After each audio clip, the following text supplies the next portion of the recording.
Here we go. Well, welcome to the podcast, Gianni. It's a pleasure to have you. I think to start, just what do you think people need to know about strength training and just exercise in general? Like, what are some things, the big things? The big things. Yeah. I think the first thing that people should acknowledge is that it's for everyone. Period. Yeah. Everyone needs it. There's no way to out-age the need to resistance train. Even being young, like I've had kids that were 6, 7, 8 years old starting to do some type of resistance training or movement training. There's always a need for it, and there's always a purpose for it. And I think that's one of the biggest misconceptions that I personally find. Why do you think that is? I mean, I've found, I think a lot of people enjoy exercising, and especially weightlifting. I think that's something that a lot of people get a lot out of. So why do you think there's a large amount of people out there who think that it's exclusive or should be exclusive? I think there's a big misconception for what the purpose of it is, mostly because of the bodybuilding era. And a lot of the times what I've seen people say is, I don't want to get too big, or like, I shouldn't be back squatting, I'm 60 years old, or anything like that. There's a notion that there's only a finite amount of things that we can do, and they just haven't been exposed to what it actually means or what it is. And that's where like functional strength is different than a bodybuilder's version of a program or a power lifter's version. I'm not going to have a 70-year-old person doing a clean and jerk. That would just be stupid. Like there's good coaches understand how to program for everyone around them, and the general population doesn't quite know that's how it works. Yeah. So we need to talk about that. It sounds like a lot of people have this idea that if you're going to weightlift, then that just has to mean you're going to be roided up and looking like Arnold or something, some crazy physique, when in reality in my experience, that's not the case. You won't get too big. That's it's not possible. That one's ridiculous. Without steroids, but that you probably shouldn't be taking those to begin with. And then I've been working out for 14 years, and I'm just happy with where I'm at. And that's the thing. It's like strength, muscle size, it takes a certain level of consistency. And the extremes that people see is because these people have been on such an intense regimen for such a long time to get to that point. Yeah. The people that are looking at it for health purposes do it completely different. It's a different time frame that they do. They're still able to enjoy their life. And I've heard a couple different things on that side where it's like, I don't want to be one of those people that's constantly in the gym just to meet my goals. It's like, in order to meet your goals, maybe you just need 3 times at 45 minutes for resistance training to hit your goal. Yeah. Yeah. Like you said earlier, there's a lot of personalization, I think, that needs to go into strength training, because a lot. I do talk about this on my exercise episode. It's hard to talk about general advice because depending on where you're at, what your goals are, it's going to be different. If you do want to be a bodybuilder, you're going to need to be in the gym like 2 or 3 hours a day, serious cut bulk cycles. But if you just want to, be able to lift some heavy boxes for your family or pick up your grandkids, like that's a whole different, you don't have to be quite as intense. And we deal with a lot of people that have pain, and a lot of people that have pain have been told to not exercise or to stop doing certain things. It's like, well, actually, one of the best things that you can do is to continue moving and to load the tissue. If you don't load the tissue, it's not going to get back to normal.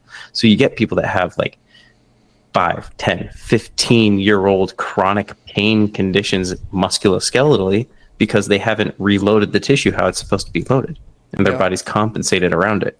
And resistance training is one of the things that can correct it. Yeah, tell me a little bit more about that, because I've definitely come across a lot of research that indicates that weightlifting is super beneficial for chronic pain. I mean, I've had back pain for 6 years, and lifting has definitely helped with it. But on like the physiological, Sorry, you cut out for a second there. On the physiological and mechanical side, like what's actually going on and like what's the research to back it? So the level of depth that I'm able to go into is completely different than a physical therapist. I will say that. But I want you to think about the different components of a muscle, right? One, you have the different types of collagen fibers that go through it. So our fascia, which I want you to think like a web that overlays the muscle tissue that connects to more than just that individual muscle. So the fascia that connects from the top of our foot that goes up the tibialis anterior could be the same fascia that crosses the knee into the quad. Just an example. That type of fascia is the same kind of connective tissue that makes up tendons and ligaments. So one type of pain that can happen, let's say from an impact, if you get hit really hard and it disorganizes this fascia, so that webbing that's nice and neat is now kind of discombobulated a little bit. Those can also be known as trigger points if those are formed. But getting that to be worked out needs to have some type of load to reorganize the tissue. So you could do stuff like eccentric loading to where you're breaking down muscle tissue and fascial tissue so that it has a chance to reheal in a more organized fashion. So that's one thing. Another thing is neuromuscular. So we have these little components inside of the muscle called muscle spindles and Golgi tendon organs in the tendon. Muscle spindles react to extreme stretch. So the faster you stretch a muscle, the more it will react. That's why we have something called the stretch shorten cycle. This is just textbook. If, let's say, a muscle overstretches faster than what it's capable, then it will want to react. And that's where we typically see muscle pulls, right? Yeah. This muscle will react and it will want to shorten. And for some people, it might become more of a chronic issue if they become to favor that leg and shift onto another side. If you overload a tissue, like let's say too much weight, the Golgi tendon organ is supposed to say, hey, I'm not able to handle this load, and it will turn off the neurological component to that muscle so that you bail or fail to lift that thing. Like if you go to pick up a car, but you're not in this high stress environment, your body's going to be like, no, I'm not going to do this. You're going to tear everything. So the Golgi tendon organ decreases the stimulus that muscle's able to get. Now there's other extremes where, let's say you go into a landing from a really high box. You're not used to it. You've done like maybe 15, 20-inch box drops landing on the ground, but you're playing around with some friends, you're goofing off in the gym, whatever that looks like, and you jump onto a 40-inch box and you go to jump off of it. Let's say your patellar tendon is unable to handle that load, and you do this because you're just messing around. There's no adrenaline into it, so it's not ready to take that kind of reaction. When you land, it tries to take all of that load. So you can tear a ligament or a tendon or muscle tissue if it's overloaded. So it breaks the stimulus of the Golgi tendon organ. When that happens, it takes a very long time to rehab. And the situation is kind of the same. You have to get the muscle spindle to understand, yes, I can re-lengthen to the position I was again. For the Golgi tendon organ, it's like, yes, I can reload this tissue. You don't have to protect it anymore. So it's all about reprogramming how the nervous system is able to integrate into that muscle, tendon, ligament. Okay, so right. It sounds like, so a one-time injury like that can, at least for a period of time, reprogram the neurological like innervation of the muscles. Is that about right? Okay. Yep. That's why like people that get into car accidents have long-term chronic pain. It's because it wasn't addressed correctly because of all the things that happen in a car accident. It's psychological. So it could be, I'm going to forget the name of it right now. I was talking about it a couple days ago where it's more somatic. it'll come back to me eventually. Yeah. But it's all based on how your perception of something is now deep rooted in emotion, and that's why the pain doesn't go away. So it's your more perceptions of it affect the pain. yes. Yeah. It could make it worse based off of personal perception. That does track. Or emotional tie-in. Yeah. So okay, let's lot of things already. So There's a ton. We have the muscles and the fascia running through them, and those if they get damaged can be repaired. I didn't know that the fascia can be repaired. Is because you said it's a similar. It's connective tissue. Yeah, it's in connective tissue like ligaments, tendons. Those generally don't get a whole lot of blood supply. Is that They the don't case get a whole lot of blood supply fascia as depending on the well? location, Okay. but they do heal. Okay, I see. And then I guess let's start there. What would be the best way to, if you do have an injury, like a damaged muscle, to heal that and the fascia through strength training? Like let's take like back pain, as someone with back pain. Like what's the best Chronic approach? versus acute. I can't do acute. Okay. So I can talk about chronic. Acute basically means like if you fall and you break something, so you fracture something in your hip, and now the muscle tissue is reacting to it. If you try and do anything around that, you're going to have a problem. So like when I fell skiing and broke my back, that might not be your wheelhouse quite as much. And I have chronic pain because of that. Exactly. Yeah. So the chronic pain is dealable with strength and conditioning. Acute stuff has to go to physical therapy.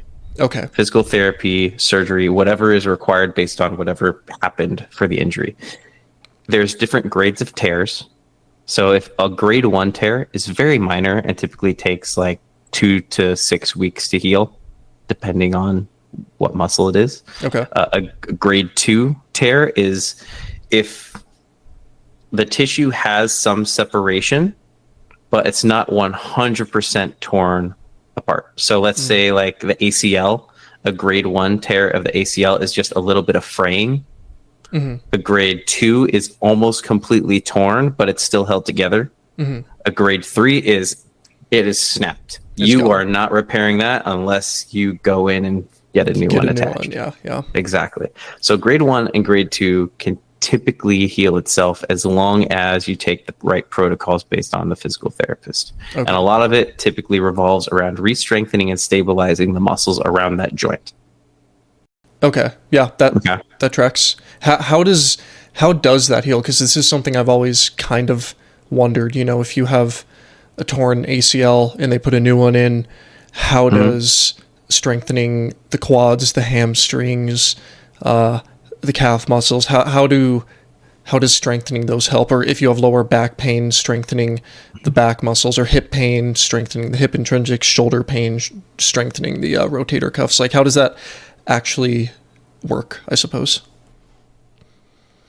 I'll approach this in 2 different ways. Okay. The first one is articulation.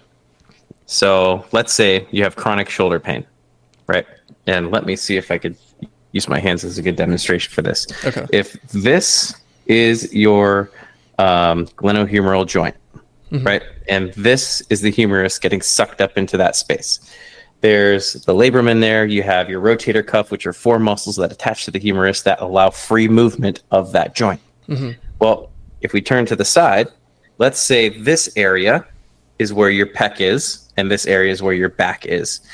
Let's say the muscles that are attached to the humerus are shifting it forward in the socket. And now you're getting a constant grinding down of the tissue in that front area. And you're like, man, for some reason, I feel like it's like too much pressure and I can't really move my shoulder very well, or I have pain in the front of the shoulder. And it's based on articulation, then strengthening the rotator cuff, like your infraspinatus, the one in the back of the shoulder blade, strengthening your back more, decreasing the amount of tension in your pec by doing trigger point release and decreasing some of the nervous tension in the anterior part of your body can help shift it back into space. Okay. So now it can articulate better. So, and that's just a very small local example, it takes much more than just that, because you're also talking about how the shoulder blade moves, how the rib cage moves, how the spine moves, everything that goes into how the shoulder actually articulates. Well, this is probably why it's so important to work out the whole body, because if you're just going to the gym every day, hitting chest and triceps and bicep, arm day, you're going to have, well, first of all, the aesthetic part is going to be kind of discrepant looking across your whole body, which, there's that, and that's always a funny thing that guys at the gym don't want. But I think more than that, if you have these inequalities in the muscles, then that actually sounds like it might have some physiological impacts. Whereas if you're doing all the little, silly exercises to strengthen all the small muscles, you'll have a more balanced set of muscles. I wouldn't even say silly exercises. There's a stability, and there's a stability continuum of exercises. Right? How do you mean stability continuum? There is the most stable that you could put a movement, and then the least stable that you could put a movement. Okay. The most stable of something is a machine. It is on a specific track. There is no way that you can move around it like a dumbbell. Yeah. It is in one plane. It is the most stable that range of motion is going to be. Then there is the least stable, where you are 100% solely reliant on your ability to do the exercise perfectly. Yeah. Right? Yeah. So if we take like a row, for example, you can do a seated row where you have your chest on a pad and the hand is on a track, basically, to pull the weight towards you. On the complete opposite end of the spectrum, you could do a single leg RDL to single arm row. It is an incredibly unstable exercise where the purpose of it is to increase stability of the hip, core, and shoulder while doing a rowing action. What's going to build more muscle? Obviously, the machine one. The more stable that you can perform something with more load, the more muscle tissue breakdown that you can get. Yeah. But how do you get more of the small muscles integrated into a movement pattern so that you can strengthen everything around it? Well, you go into the less stable side of the continuum. The problem is a lot of people that have gotten into this functional strength side of things decide, well, we don't like machines because they're useless. It's like, that's false. Yeah. Machines are actually incredibly useful.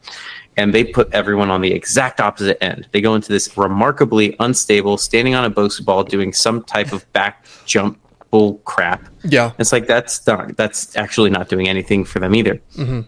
There's this really nice middle ground of functional training that you can do that can help increase strength. It doesn't increase muscle size, but it gets people out of pain faster because you're teaching them how to rotate and move effectively. You said that's what we want. Does not increase muscle size, or does? It does. Okay, I was going to say I'm not confused how you could do strength without muscle size, but no, okay. Yeah. So you can increase strength, muscle size, improve motor quality, so movement quality, and make sure that you are in less pain going forward. Machines are really helpful if you already have pain. And if, let's say you have knee pain and you're trying to reload the patellar tendon because you've been running for a long time and you just started having pain in the front of your knee. It's like, okay, something that you can do to help reload that tissue again is a leg extension or a single leg press. You don't have to do a single leg squat on something that it's not able to handle yet. So machines are able to decrease the amount of load on a very stable surface so that you can progressively increase it over time to get back to the compound movements that you're used to doing. Yeah. So there is a purpose for everything. If you want at the end of a workout, let's say, like for me, I like to do more of the functional side of training, mostly barbells and dumbbells. But at the end, if I want to increase muscle size or strength because I have a lagging muscle group, I can use a machine for that. There's a purpose for it in our compound training. I do it with athletes all the time. Yeah. I mean, I think it's like anything else in life, you know. You have to have a balanced approach. It's not going to be all free weights all the time. If it's the kind of thing you wouldn't do in the jungle as a monkey, then it's not a useful movement, you know. Then on the other end, you have the super bodybuilders who are like, I need to just work out, you know, my palmaris longus or my adductor digiti minimi, or like the individual muscles. You have these two ends of the spectrum, and it's somewhere in the middle. You Yeah. you need to have both going on. You brought up the term functional lifting, functional weight Functional training. lifting. Yeah. How would you define that? Well, what is function in itself? Function is the ability to do something. Yes. That's it. So this whole functional training dilemma came about because there's bodybuilding, there's powerlifting, there's Olympic lifting, there's specific tracks that people have gone down. So the idea of functional training is that it mimics the lifestyle, and that's how you train. But it's become bastardized and turned into like CrossFit, now High Rocks, and all this other stuff. So functional training in itself literally just means training to improve your ability to do something. That's what it's supposed to mean. Yeah. But that's not how social media and the internet talks about it. So when I talk about functional training, I'm talking about we are looking at whatever someone's goal is, and we're understanding where they're currently at. Yeah. From that, what do we need to program right now to get them to the next point so that we can progress them to the next point so eventually we can reach their goals with whatever that looks like? What are they able to do? How are they able to do it? Is it a speed or a power issue? Is it a muscular size issue? Is it a weight loss issue? Is it a just ability to walk issue? What's the problem that we're trying to solve? And how do we utilize resistance training to improve it? It sounds like it's a lot more, it hinges a lot more on goal setting as opposed to pursuing this arbitrary thing of I need to pick this heavy weight up in this specific motion and I need to improve how many pounds I pick up every week for some reason, versus functional is focused more on I want to just feel good every day. I don't want to feel like gassed when I go up the stairs, or I'm a college kid, I'm moving around a lot. I don't want to move and have it be this awful hassle where I'm dying at the end of the day because I can't lift, or like you said, just walking or doing your job. Maybe you work at a moving, or rather a like UPS or something, like a postal company. It's a lot more focused on real world goals. Exactly. Ability, and I always like to think about those deep intrinsic motivators. Like for some people, they do have a deep intrinsic motivator for why they are doing bodybuilding or powerlifting. But most people are not that way. The problem is a lot of these programs have come from people that were that way. It's not coming from normal people wanting to do normal things that have developed this and became more quote unquote like social media famous. The people that have become social media famous have a body that allows them to easily gain a following. And then they put out a workout program, and you just want to have a functional workout program, but this guy's putting out a program and you're like, oh, he looks good. So they'll call it functional, but it's program, but it's the same thing as a bodybuilding program from 20 years ago. Yeah. How would you say social media has influenced how people lift, their perceptions on lifting, body image? I know this is a huge question. We could have a whole conversation just on this. I know. Social media is the bane of my existence. To say lightly. Very dramatic. being very honest, no, social media is awful for one specific reason. People think that's where facts come from, or reality comes from. So they spend a lot of time on it.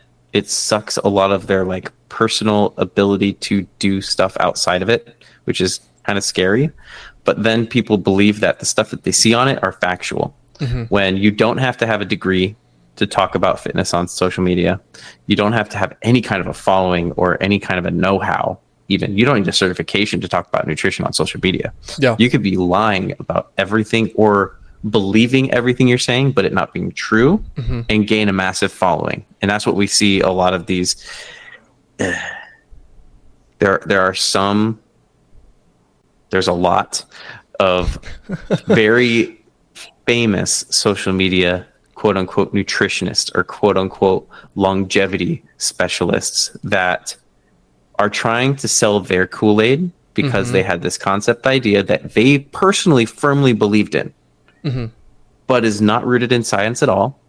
And they will try and use every fancy type of terminology that other people don't know to get buy-in because it makes them sound smart.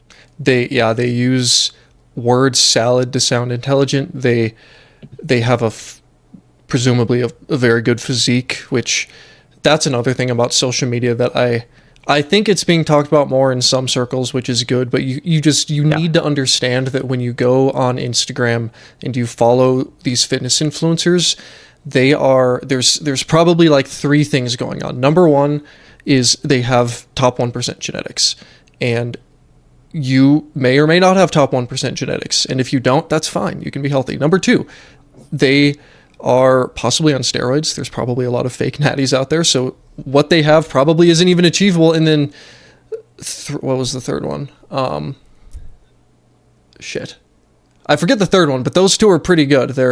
They have the physique. They might be on steroids, genetics, and and then they have this egregious amount of time that they put into it that you just don't see. I was going to also say they might alter the photos. That too. Or alter the videos. So use filters. Mm-hmm. And Photoshop. That's very, very common.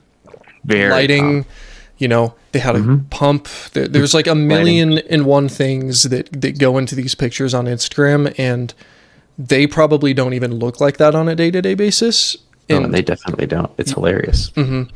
So, but you have young guys, young girls looking at this, and they're like, they believe that they can achieve this because this person says X, Y, and Z, and it's lying, Yeah, especially when I want to be like X. Especially when they do edit the photos or their fake natties or whatever. Yep. And what it honestly does is when the people that aren't able to achieve it, or they've tried really hard to achieve it, they start getting like body dysmorphia. They get eating disorders, and it drives them. Like a lot of the guys I know are driven to do some type of drug because they know, well, that person's probably on tren. Might as well start doing tren so I can look like that. It's like, okay, you're not even putting in the effort to look like that. Yeah. Like we can't do anything about that other than utilize our own social media to counter it. Yeah. And that's the worst part, is that we also have to play the same game they are in order to counteract what they're doing. Yeah. That's kind of the position I find myself in. And it's like, I try to post and ghost on Instagram and just put it out there, or YouTube or Spotify, I do use Spotify, which is not so social media-y, but with the main social medias, I try to post and ghost because I know it's not good to spend time on those apps, but I think it is important that we try to spread the right stuff out there. And when you find someone that is putting out the right stuff, support them. Yeah. And you can tell that the stuff that they're saying is, or at least them as a person, is probably more trustworthy if they literally say it in the video. How do you mean? So, who was it? So Lane Norton, for example, he said in a video, he was like, a few years ago, he was on this like anti-added sugars kick, right?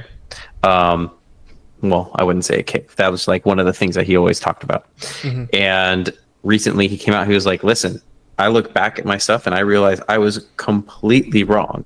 New research came out that counteracted the facts I was talking about. So I want to get on here and own up to it. And this is what the new data says. So owning up to your mistakes. Owning up to your mistakes, or ability to change and recognizing why. Not changing because you've been proven so wrong because they've been attacking you. Yeah, for example, just digging your heels. Yeah, like someone that's been. What was that one? Turkesterone or that one that was floating around? Did you hear about that? Oh, jeez, no. So yeah, there's too many things floating around. Yeah, this was a supplement going around the fitness channels. People were talking about it. Apparently, it boosted testosterone, and a couple of channels, I think, picked it up, smacked a label on it, started selling it, and then the research came out, and it's like inconclusive at the very best, but probabilistically a lot more likely that it just didn't do anything. And a lot of the people didn't reverse their opinions. Some of them did. And I think that's just one of those examples. I will say, when it comes to supplements, if it's not whey protein, creatine, or added fiber. Yeah, I think caffeine is good. Caffeine helps with... Caffeine is good. Yeah. Some people have to be careful depending on their situation. But just like in general, the most researched supplements, well, are basically those three: creatine, whey protein, and caffeine. Yeah. Caffeine, I do warn people about because, like, let's say you're an athlete and you're in the collegiates. It is actually banned by the NCAA rules. Really? If your blood level is above a certain level of caffeine when they take it. So you do have to be careful. And I think it turns out to be like 350, is it milligrams? Yes. That you take? Yeah. 350 milligrams at one time can spike your blood to the level of that based on your weight. And that's but like you do have to be careful with that's like what the crazy energy drinks are at, the Bangs and the Reigns. That's how much, or even the pre-workout that I buy has 350 per scoop, and I'm like, that's just But the thing absurd.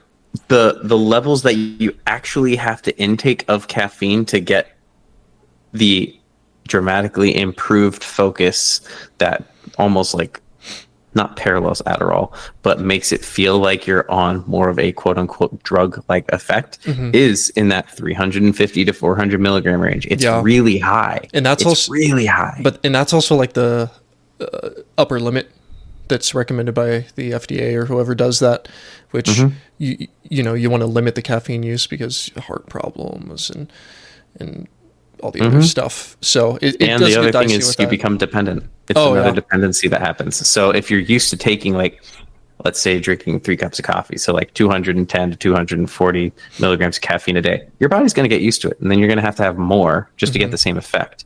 So your body starts going into this almost down cycle of adrenaline. So you have to take more in order to recoup that back in. Good thing is it only takes 10 days for it to like shuttle out to reset. Yeah.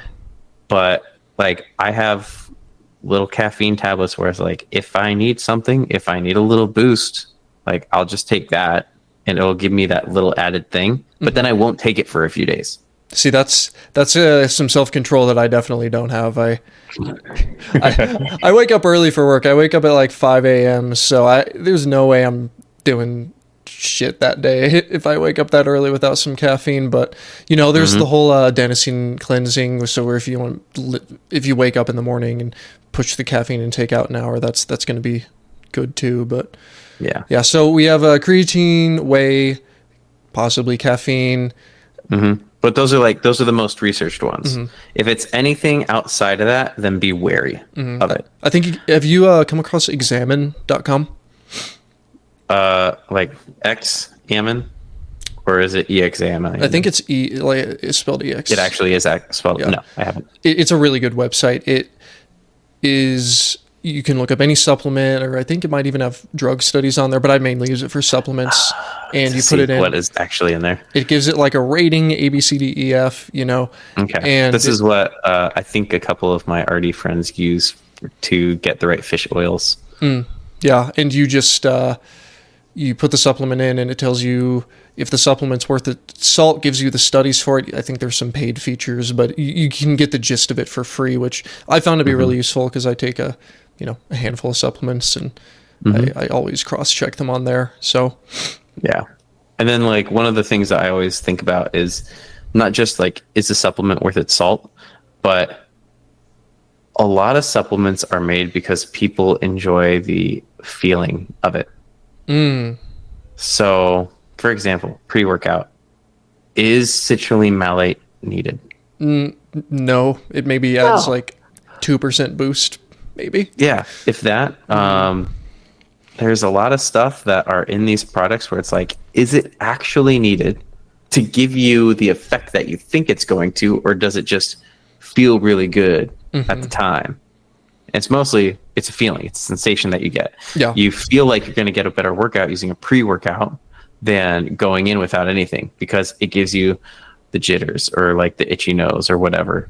You enjoy that feeling when you go into the workout. So yeah, of course you're going to buy more pre-workout.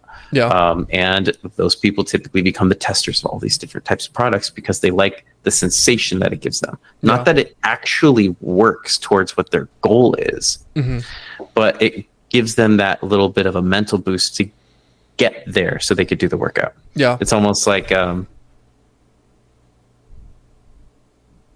it's not a placebo effect because there is something happening, but it's more of a mental hurdle. Yeah, I think they utilize it for. I think a lot of people use it thinking it's going to do more than it does, and what it more likely does is it's probably some sort of Pavlovian or classical conditioning where you take the pre-workout and feel good and associate it with the gym. So you associate the gym with the pre-workouts, some kind of psychological deal as opposed to a pharmacological deal. Because I mean, I take pre-workout, but I admit it to myself, it has beta in it, it has citrulline malate, it has caffeine. I'm like, these pretty much do nothing for how I lift. It just kind of makes me feel hype when I'm at the gym. So yeah. I know that it's not doing a whole hell of a lot, but I think there is some credit to be given for the psychological aspect. Oh, big time. Like there is a lot of the most bang for your buck that you can get out of supplements for the research that has gone into them is the protein, the creatine, and the caffeine. The biggest. Yeah. When it comes to like other small stuff that feels really good, taking something like a pre-workout that gives you this quote unquote like more blood flow, gives a bigger pump, stuff like that feels really good. Yeah. Is it going to increase your muscle mass as much as you think? No. Why was it designed? So that the people that have this insane drive, like bodybuilders, to get that one little micro fraction of a percent better than the person next to them on stage. That's what it was for. Because that one little micro of a percent could have been from a pre-workout. That little pump that they got with the high volume stuff that they do gave them that little bit of an edge. Yeah, but is your guy who's going in there 3 or 4 days a week, just casually going to the gym, is he going to need that extra 1%?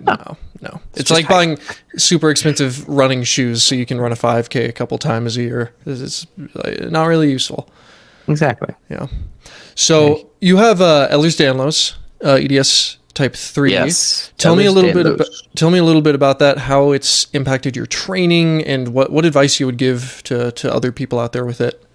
Sweet. So Ehlers-Danlos is a genetic condition that decreases, or let's say like when you're born, you just have less overall collagen in your body. So if you were to give it like a 0 to 100%, you're supposed to be at 100% of collagen in your system when you're born, but maybe it's like 90 or 85%.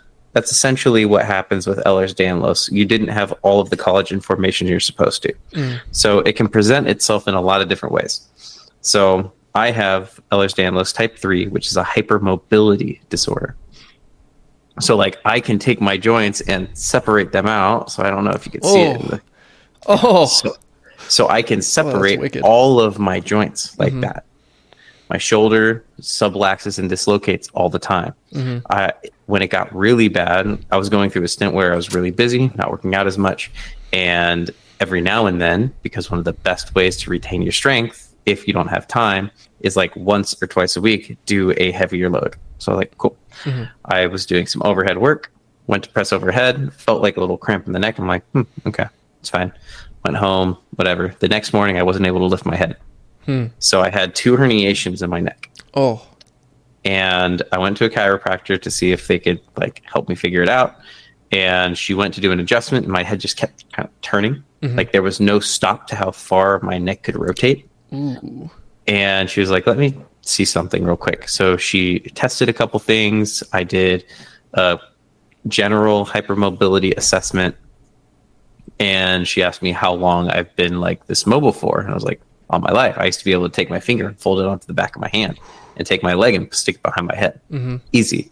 My party trick now is being able to do the splits when I'm on the dance floor at a wedding. That's pretty cool. Right? Without any training whatsoever. I could just do it. That's impressive. But that's because, like, if you have less collagen in your system and you're hypermobile, your tendons and your ligaments can just stretch. Mr. Incredible. It's like a heated rubber at that point. Yeah. So essentially, my joints have a really hard time staying in place. Mm-hmm. The best thing to do for that is resistance training. Okay. Consistent resistance training to increase stability of the muscles around the joint. Because the muscles aren't stretchy. The muscles are not stretchy. Yeah. The muscles have a fixed range of motion. Mm-hmm. The nerves have a fixed range of motion, but the tendons and the ligaments do not. Mm-hmm. So the only way for me to, like, let's say I have pain and I'm trying to get out, I get to trigger point, but I'm not allowed to stretch. Okay. If I stretch, then I increase the risk of causing subluxations. What are those? If this is that glenohumeral joint and this is a shoulder, it slides out. Oh, okay. And comes back in. So, like, if I'm doing an overhead press and my shoulder joint decides to slip out really quick, and, like, my body is just like, nope, you're done. It'll drop the dumbbell, and I just have to, like, put it back in. Yeah. It's not fully dislocated, but it'll sublux. It'll just slide right out of spot. Okay, I see. Mm-hmm. So Ehlers-Danlos completely changes how we lift in terms of what we need to monitor, because we can go through a really far range of motion. So you see people do Jefferson curls where they're able to do a RDL, they fold their back, they fold their hips, and they're able to put their head between their legs because they've trained the muscles to get that long. Someone with Ehlers-Danlos can just pick up a bar and do it. Mm-hmm. But is that the best for them? No, because they probably have some subluxed vertebrae and the hips at the bottom range. Their knees might be hyperextended to get there. Like, there's things that we do to compensate that normal people can't do. So do you almost have to limit the range of motion? Exactly. Okay. So I love floor presses or bench pressing to a rack. So you stop at the pins. Mm-hmm. When I back squat, I stop myself at a certain range. If I'm trying to load the tissue in an extended range of motion, I decrease the load. Mm-hmm. I'm not going maximal in those end ranges, but I'm training my tissue to be like, hey, if you get here, then you can actually have the strength to move out. Yeah. So there's different things and tactics that you can use in order to improve your ability to handle EDS. Okay. So lower weights at the higher range of motion, and if you're doing heavier weights, just limit the range of motion. Essentially, yeah. Put it simply, I suppose. Mm-hmm. Interesting. You've mentioned this a couple times with the pressure point stuff. What is that? Trigger point? Trigger point. So that's it. Trigger point, quote unquote, trigger point therapy is what it's coined. You're not actually targeting trigger points. It's called self-myofascial release. Okay. So fascial tissue, like I talked about earlier, can become disorganized. This disorganization can create these pressure points that might not be trigger points, but it's restrictive tissue. Mm-hmm. So you can use like a lacrosse ball to go through the muscle tissue and find these restrictive points that have a pain sensation. Mm-hmm. So all that you're doing is finding a pain sensation using a ball. You're increasing the length of the muscle spindle so that it understands, oh, I get it. I can be here at this extended range. I don't have to be locked up and short. Okay. So it's not a trigger point. Okay, so it's restrictive tissue. Is that if you have a, so like a muscle knot or like a tight muscle, quote unquote? Essentially. Yeah. Okay, and then you just get in there and stretch it out to tell it like, hey, you don't have to be this uptight right now. Release, so myofascial release versus stretching.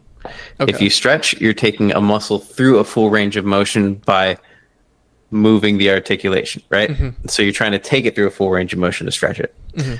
Self-myofascial release, it could be in a completely neutral position. So I'll be right here. My upper trap is not lengthened at all, and I will apply pressure using something in order to release tissue. Okay, I see. And I do want to make it clear, you are not getting rid of trigger points. You're not targeting trigger points, which is like this bundle of tissue. Mm-hmm. It takes so much pressure in order to actually get rid of scar tissue that's embedded in there. Mm-hmm. But you can release the sensation of the tissue around it by helping it understand neurologically that it's okay. So that's what we're doing. We're decreasing that neurological component to the muscle tissue. Okay, I see. Is that related at all to dry needling?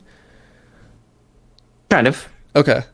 Kind of. Dry needling actually does go into more adhesions that are in the tissue, and you can actually cause scraping. You create... so for the viewers, dry needling has these little barbs at the very end of a needle that they floss into a muscle, and then they keep it at, it's gnarly. They keep it at a specific depth. Yeah. Yep. The point is to increase inflammation in that area. So, and what inflammation does is it rushes a lot of other metabolites in there to incorporate this healing process. Mm-hmm. So if you have scar tissue in this muscle, then you can actually go in, floss it through, rush a bunch of nutrients into it, and get this healing process to happen. Okay, that makes a lot of sense, because I've had that before, and I was just like, oh, this hurts, but I feel kind of good afterwards. Yep. And then they do the electroshock. I had the electroshock too. So they get in there, they, abuse my back with the needle, and then they turn the electricity on, and it's so that's for that's the neurological component to it. So the second thing that it can do is very similar to self-myofascial release, where you're getting it to understand that it can relax in this position. So you can use dry needling for that component. Okay, I see. And it's all based on different restrictive points, meridians. If they find trigger point locations that have a little bit more of a bump to it, like all that stuff is a part that they can use. Okay, I see. Very cool. So you have your own strength and conditioning business where you coach people, correct? Yes, sir. So tell me a little bit about that. Tell me, I guess, what kind of clients you have and how you help them. So my company is BioElite Training Systems, and just as a little background, because I realized I didn't do an intro. Yeah. When I first started in the industry, I started off being an intern at one of the most well-known strength conditioning companies ever, which is awesome. It's called Exos. I worked with professional athletes, collegiate athletes. I had a couple Olympians that I worked with, and I also worked with some general population. I worked with Exos for about 6 months in that capacity, and I did not want to be in the professional realm. So I transitioned more towards the corporate realm, where I was helping people go from physical therapy into their workspace without pain. So I was in this kind of intermediate space already, which is awesome. Mm-hmm. When I was doing that, it was that plus just general health and fitness. I would talk to them about their nutrition, hydration, talk to the registered dietitians in conjunction with that. So I was a great intermediary between all of these different health professionals for these individuals. Mm-hmm. So in about 2018, I started BioElite Training Systems so that I could work with whoever I wanted. Yeah. In whatever capacity I chose to. So I do strength conditioning for athletes, whether they be youth, high school, collegiate. I typically stay away from professional unless the professional specifically seeks me out. I'm not seeking others out. Mm-hmm. My bread and butter are the people that have some type of chronic pain that have been trying to get better, but they have not found any solution for it. Those are the people that we work with best. Okay.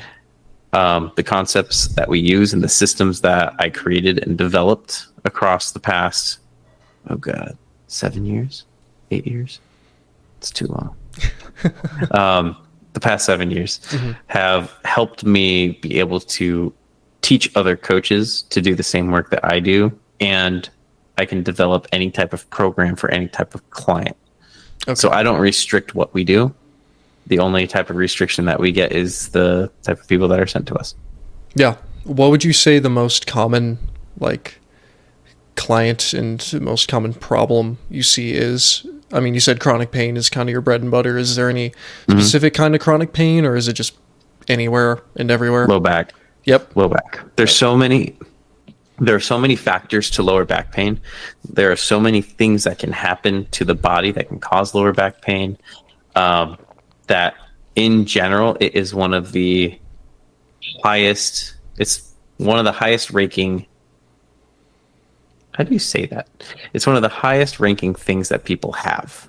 It's one of the most common ailments that they have. Maybe. Thank you. Yeah. Yeah. It's one of the most common ailments. Yeah. And it's just because, like, if someone's foot, like, let's say someone gets a high ankle sprain, and now they're shifted away from that foot and they're working on another foot, but they're really active, so they walk a lot. Well, their gait changed. Now their pelvis is rotating differently.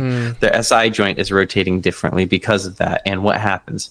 The low back is more mobile than it's supposed to be, taking the brunt of that force. Yep. The thoracic spine isn't rotating as much as it's supposed to be. So what happens? All the muscles around the lower back start to spasm. And now all of a sudden you're like, I don't know why in my 30s my lower back decided to seize up. And it's like, well, it could have been because you changed your motor patterns when you got injured and you were hobbling because of whatever boot that you had on for 6 months. Yeah, yeah. And no one ever fixed that motor pattern moving out of it. So we mostly help correct people's motor patterns, teaching them how to move correctly and re-engaging how they move throughout the day just by incorporating strength conditioning. Okay, how would you change your movement? I mean, is there a specific way to walk or like just stand? I mean, what would that entail? Depends on the person. Okay. Everyone's bones are different. Everyone has different leg lengths and stuff like that, different positions of the pelvis and different things that have happened to them. I see. So the best way to think about moving better is there are certain things that you play with. If it doesn't hurt, do it. If it does hurt, don't do it. That should be pretty simple, but you should also train around it. If you have knee pain and doing a leg extension does not hurt you, do the leg extension. You should probably strengthen the muscle around the joint that's hurting. If you have lower back pain, you should probably stabilize the hips and increase your rotation of your thoracic spine. And what exercises would be good for hip stabilization and spinal rotation? Hip stabilization, like different iso holds in a split squat, lateral lunges. A lot of people don't do lateral stuff. They stay in the sagittal plane, so they just keep going straight forward. Not many people go in the frontal plane, so side to side. So we teach a lot of people how to move to the side, how to rotate effectively. So T-spine rotations, just laying on the ground on your side, knees tucked up, arms in front of you, and you open up like a book. Stuff like that, just to improve your rotation ability. Have you ever done a row where you're rotating your spine, where you're reaching and then you pull back and you go into a thoracic rotation with a row? Not many people do. They just think straight forward and back. That's what rowing is. It's like, no, rowing is this multi-rotational pattern for the scapula and the spine and the rib cage to expand and contract. It does all these different things. Okay. Doing some anti-rotation work where maybe you're doing a chest press, but you're only using one dumbbell. Well, that's going to cause the core and the opposite hip to have to work together in order to stabilize the spine. Okay, because I always see people doing single arm presses and stuff, and I always thought I'm like, why? What's the point? But I guess like you were talking about earlier, you have the super unstable lifts, but those can help strengthen the compensatory muscles, which can be really good. And I want you to think about this too. If we just take a look at like your traditional, like your bench press, your back squat, your deadlift, people have certain weaknesses there because there's some type of inhibitory factor. If the hips are a little bit shifted on a back squat, do you think they're able to get the most out of that squat? No.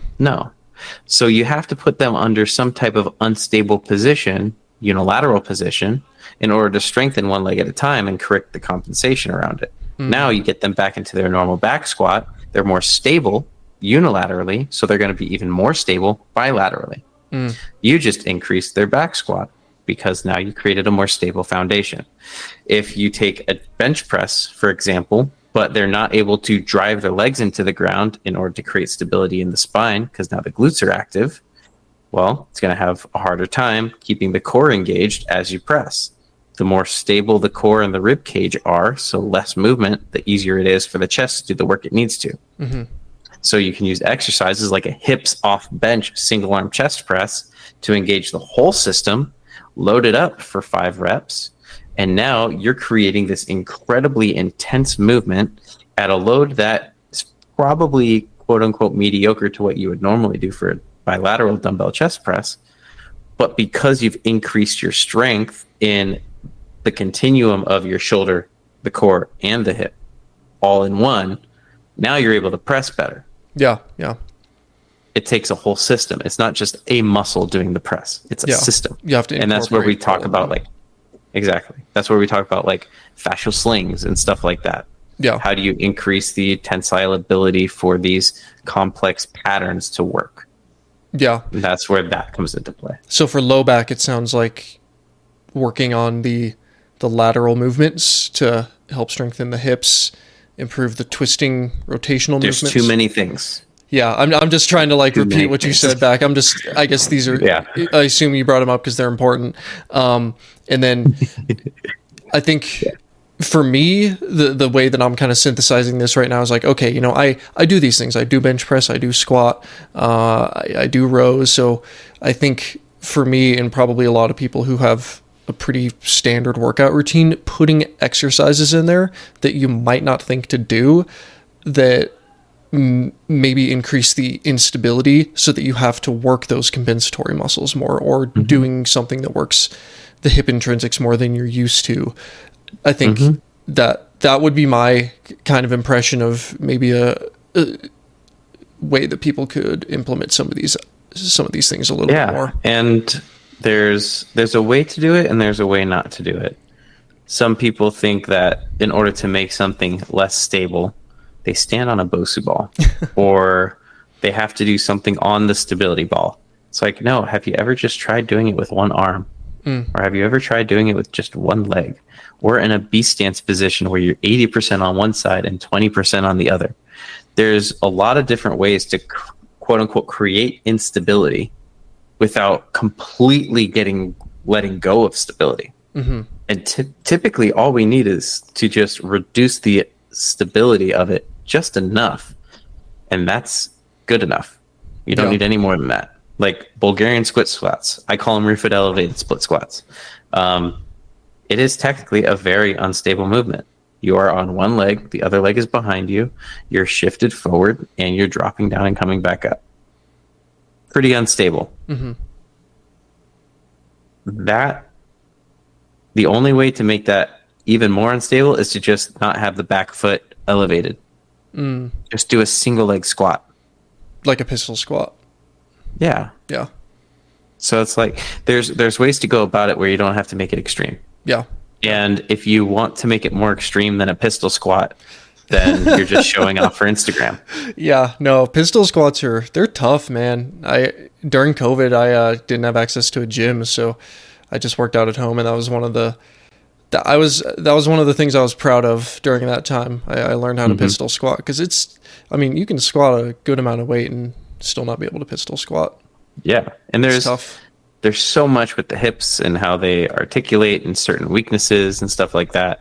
I always like to tell people that if you're doing anything on one leg or in a split stance like a lunge or a split squat, make sure the hips are level to each other. Because a lot of people, when they start to drop down, one of the hips drops. And you don't want that because that means your lateral hip stabilizers aren't working as well. Yeah. You instantly drop the hip. So if you're trying to utilize single leg work or single arm work, make sure the actual position of your body is correct, or else you're not doing what you think you're doing. Yeah. If your knee caves in past your big toe, you're not doing what you think it's doing. You're over lengthening the glute. You don't want to over lengthen the glute into internal rotation and then you lose flexion because of it. You want to keep it in line, so when you do go lower and you get true full range of motion for the glute, It's because you have the ability to fold into flexion, not because it's internally rotated. So there's a lot of, when it comes to coaching and seeing things in person, those are things that I look at. Yeah, like it's really hard. It's really, really hard to convey that in a social media post. Because it is a daily thing that we look at and see with a single person that needs to be corrected until that habit of getting the body into the right position happens. The strength of those small muscles happen. So it's not like I basically just do everything on 2 feet. I'm going to go to a goblet single leg squat with my heel elevated. Not quite. Don't do that. Yeah. Small progressions. It's very difficult. And especially when you learn stuff online, I think unfortunately, a lot of the exercise things I've learned have been from the internet. And I think I've done a decent job of filtering out the bad for the good. But one of the most difficult things is watching videos on how to have proper squat form. And then I watch it, I'm like, okay, he does this and I do this. And then I get under the bar and do it. And I'm like, that didn't feel right at all. There's no way that was correct. And then I'll record myself and I'm like, I thought I was doing this other thing. And then I look at it and it's totally different. And I think you're totally right that having someone who actually knows what they're doing there, it can make such a big difference. It can make a huge difference. Yeah. So anyways, I think our time is starting to run out. What's next? What projects are you working on? Where can people find you? Oh man, what projects are coming up? Something that's under wraps, so I won't let it out yet. Okay, no worries. I'll keep that hidden until the next piece. Yeah. But people can find me at my website, bebioelite.com. So BEBIOELITE.com. That's an easy way to just kind of see more about what we're about. You can find me on Instagram.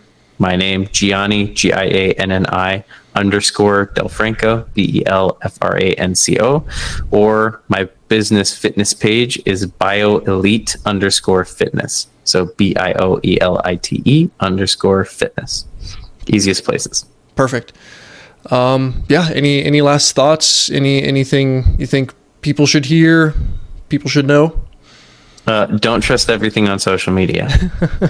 Yeah. That's honestly it. Yeah. There's a lot of really bad coaching cues, bad exercises, bad nutrition conversations, and it's happening all over the place.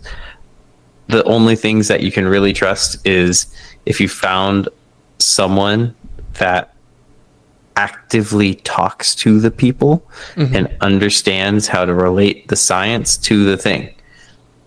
That's one thing that I try and do. I don't do as much of the nutrition anymore. I try and stay out of it because I'm not a registered dietitian. I don't really want to talk about it.